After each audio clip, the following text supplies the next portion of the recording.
Si vous avez déjà consulté la fiche technique d'une pompe à chaleur, vous avez peut-être pu y lire la mention réfrigérant suivie d'une référence qui commence par la lettre R.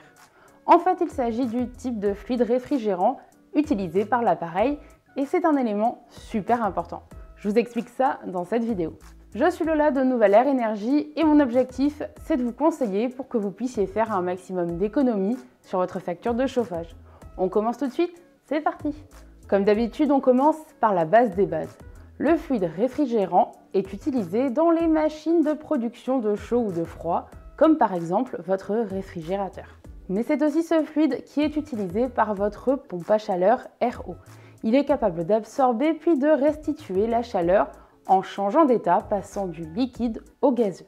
Concrètement, dans votre pompe à chaleur, il est indispensable. C'est lui qui récupère les calories de l'air extérieur pour les amener jusqu'au circuit d'eau chaude qui passe dans les radiateurs ou le plancher chauffant. Là où ça peut se compliquer, c'est qu'il existe aujourd'hui plusieurs types de fluides réfrigérants ou frigorigènes. Et vous vous en doutez, tous ne se valent pas, surtout en termes d'impact sur l'environnement.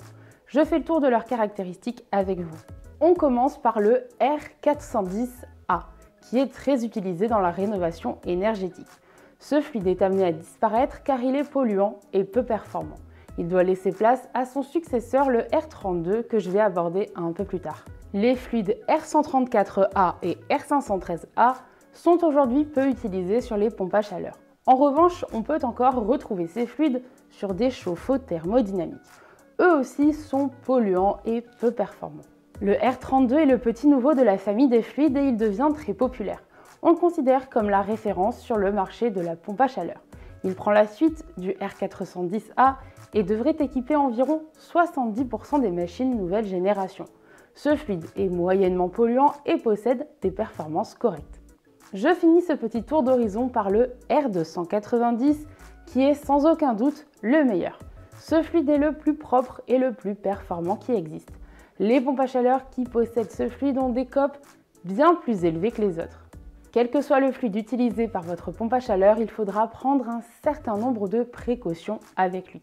C'est d'ailleurs pour ça qu'il existe une certification spécifique à la manipulation des fluides. Votre installateur doit absolument posséder cette formation car sans ça, aucune mise en route de votre appareil ne sera possible.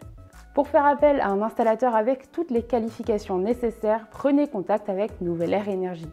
Nos techniciens conseillers pourront vous faire un devis gratuit et vous accompagner dans toutes les démarches pour demander les aides de l'État. Cliquez sur le lien qui se trouve dans la description de cette vidéo pour être rappelé.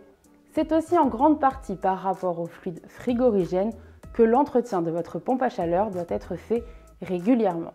Le technicien viendra vérifier qu'il n'y a pas de souci d'étanchéité sur le circuit et que le fluide ne doit pas être remplacé.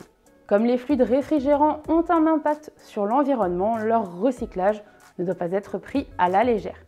C'est encore une fois le technicien qui intervient sur votre pompe à chaleur qui se chargera de le récupérer pour qu'il soit traité dans une filière spécifique.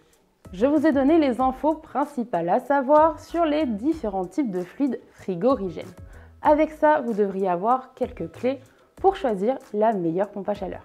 D'ailleurs, pour en apprendre encore plus sur le fonctionnement des pompes à chaleur, je vous conseille d'aller voir cette vidéo.